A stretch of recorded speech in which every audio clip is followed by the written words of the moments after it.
Pwede ko ba ulitin? Yeah. Mic check, who is it? Got a bread for this shit. Based on true to life, Di lang peg kung mag-speak. Kumpara mo sa gawang i-check. Kung higit mga ingat, kumikit din paki-check. Mic check, who is it? Got a bread for this shit. Based on true to life, di lang peg kung mag-spit. Kumpara mo sa gawang i-check. Kung higit mga ingat, kumikit din paki-check.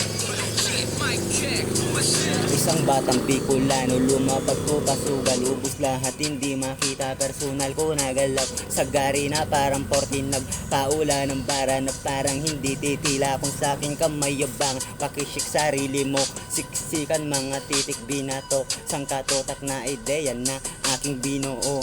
Hindi magpapaawat, magtawag ka man ang backup, di pa man to kilala. Sa ngayon ay okay na muna sa gantong estado, pero di ka bado pag-usapan rap sing batang Bicolano, yan ang tandaan mo. 50-50 yung sugal na parang wala nang bukas. Di marunong makisama, di marunong rumispeto sa mga walang respeto.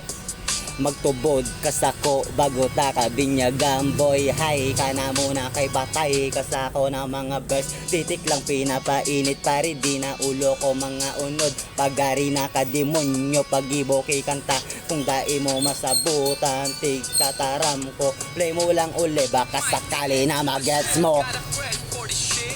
Based on true to life, di lang peg kung mag-spit.